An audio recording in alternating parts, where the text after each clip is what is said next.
What is up, guys? This is David from Bronx Banter coming at you with another episode. And with the Astros signing Josh Hader to a 5-year, $95 million contract, that obviously means we no longer have the chance of getting an amazing closer in Hader.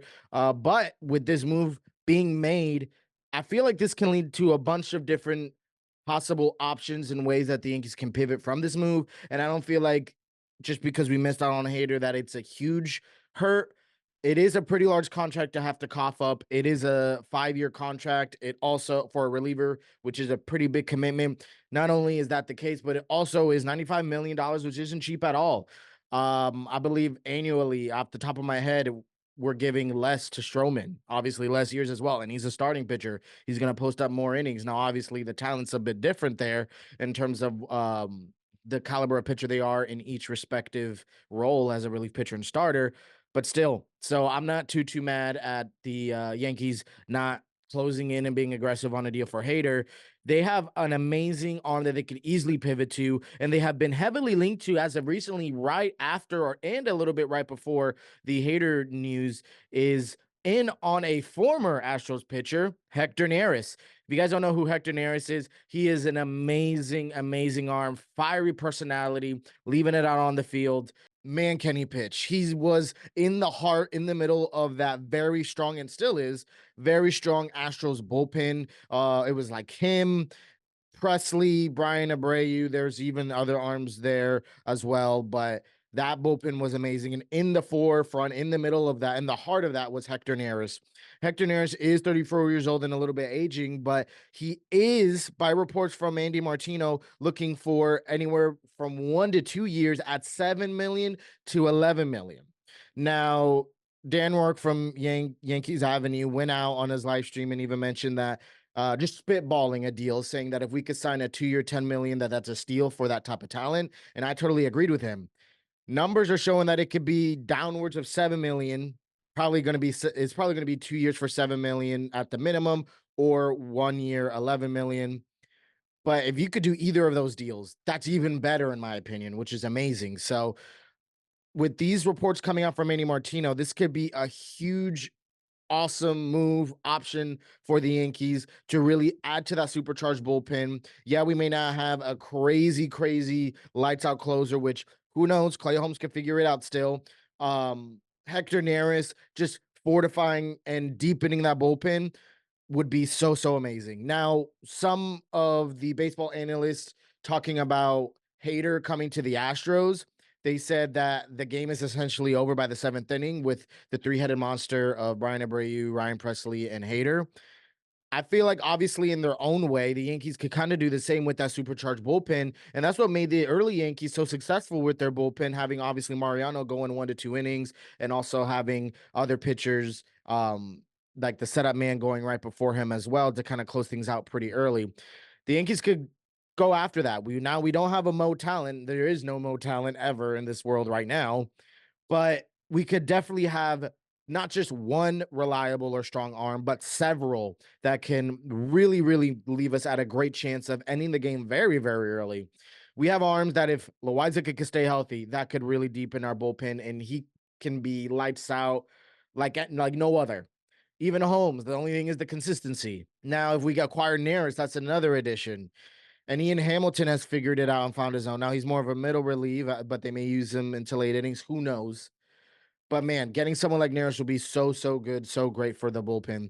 And another thing is that he's also has had playoff World Series experience with the Astros, so he can show up and prove out for us in the playoffs. He's got that fiery personality, and along with that Andy Martino report, he continues to say that with the Yankees in a win now mode, he can see them cashing in on Neris on a 1 to 2 year deal. And with his willingness, Neris's willingness and openness to pitch through any inning of the game seems to be a perfect fit for the Yankees and Aaron Boone's managerial style of how he manages the bullpen. Even looking at his stats, he wasn't a closer, but he had a couple of saves last year. And on top of that, he was clearly in high leverage situations because he ended and was successful with a 1.71 ERA and a 6-3 record. So clearly they hand him the ball when it's very important, when the game's on the line. And he's shown that he's clearly, for the most part, figured it out and helped them lock down games into the later innings. And obviously, I know I've heard that he struggled with Philadelphia in the beginning of his career, but a lot of that has kind of been changed with the way that the Astros pitching staff has been able to change, I believe, his arm slot. And I heard he's been getting on top of the ball more, therefore, just changing the look and even the movement of some of his pitches, which little tweaks like that could be the world of a difference for a pitcher, and clearly has shown that for Hector Neris. So again, if we could lock down rather than getting a 5-year deal to yes, a closer, but committing to a 5-year deal on a relief pitcher is risky. You can lock down on a 1-year or even 2-year deal on a pitcher that's proven it more recently and at a cheaper cost and can make an immediate impact, like Andy Martino said, with the Yankees being in a win now mode. Now, another thing that I would like to add that proves that he's a good fit for the Yankees is the type of personalities that the Yankees have been bringing on. I don't think it's no coincidence. Now, with Stroman having that fiery personality, along as the way I've described Neris, Verdugo as well, Rodon, they all got that. Even Juan Soto, to his own degrees, got that swagger and confidence to him. All of these guys got that. Adding Neris will be no different and will just, man, it would really do something, I feel like, to the ball club even more. So now it's not something analytical that I could prove, but it's still something that shouldn't be overlooked. It's not something that can be proven through numbers, but it is something that is very, very important to acknowledge. And now, lastly, with the report also says that the Yankees aren't the only ones in on Neris. Go figure. The Mets always trying to copy the Yankees. The Mets are in on Neris as well. And not only that, the Mets, there's also other teams, but it seems as though that the Yankees are the front runners. And I say quotes in front as front runners because that's what the report says. And that's what other reports have said about Yamamoto and about a whole bunch of other players that we missed out on. So I'm not going to get excited, at least for this offseason, with all these reports saying Yankees are front runners. It doesn't mean anything because clearly we haven't landed them. I think we were front runners along with the Rangers to acquire Hader, and look at what happened. So I'm not getting too excited at the idea of front runner and the Yankees being the front runner. I'm going to be excited when we actually land him. But man, does he seem like an excellent fit? Does it seem like a Brian Cashman move as well? And and as the offseason continues and the likelihood of us acquiring Montgomery seems further and further away, and Blake Snell rejecting our second offer, I'll talk more about that in another episode. I'm starting to like and with us acquiring Stroman, I'm starting to like the idea of a supercharged bullpen. Now, I don't wish this on any day of the week or any day or minute of the year, but let's say Rodon struggles. Let's say Stroman has his own struggles, or anyone. It could be anyone. It could even be Cole. Now, that sounds blasphemous to say. Cole's amazing, but he's human. He's going to have his outings. Let's say you got to take him out in the 4th inning. If you have a supercharged bullpen, you could start throwing guys and arms out there, especially with Aaron Boone's managerial style. It could really work out.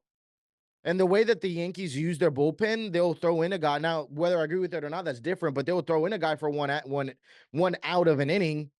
Then when the top of the next inning, they'll take him out. So to have this supercharged bullpen will be helpful, not just for the managerial style, but even for in case there are bad outings that happen during the regular season, preserving arms, preserving mileage.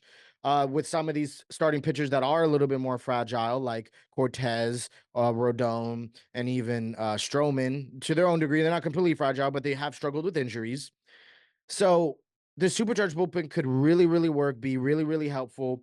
And again, if it's a strong end and top of the bullpen in the 7th, 8th, and 9th, you can end the game figuratively a little bit early with great arms there. So I think the supercharged bullpen more and more likely is a great option, and the Yankees should absolutely look into that because I know this is going to be weird to say this, but if we acquire Blake Snell's not going to save Carlos Rodon from a bad outing. You know, he's got his own starts to worry about. He's not a bullpen arm, so not only from injury perspective, but from not sure of what we're going to get from our starting pitching arms to us, honestly, realistically, whether we like it or not, we do have pitching depth. We have made those small minor moves. I think the best case is getting a really strong bullpen.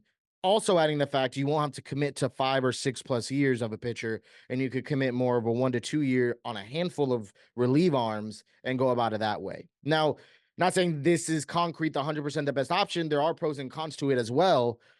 But this could be a really, really great way for the Yankees to pivot, especially after missing out on Hader, going out getting Neris. I haven't heard any news about Middleton, but they said they want to bring him back in the very beginning of this offseason. So I really would love to bring him back as well. There's now rumors that David Robertson hasn't signed with anyone. Could he have a reunion with the Yankees on a 1-year deal? So again, Yankees in a win now mode. That's very, very viable. But I really, really love this option. The Yankees and Neris need to make a deal happen and figure it out. I could be wrong, but off the top of my head, he's the best relief pitching arm out there right now after Hader being off the market. So let's make it happen. Let me know what you guys think. Should we go in on it? Should we get a combination of relief and starting? Should we go all in on relief pitchers and have the supercharged? Let me know down in the comments below. And if you liked today's episode, please make sure you subscribe down below. It'll truly mean the world. Check out what YouTube suggests will be a great video for you. And also, The Martian wants you to subscribe. Judge wants you to subscribe. So make sure you do. And until next time, peace and be blessed.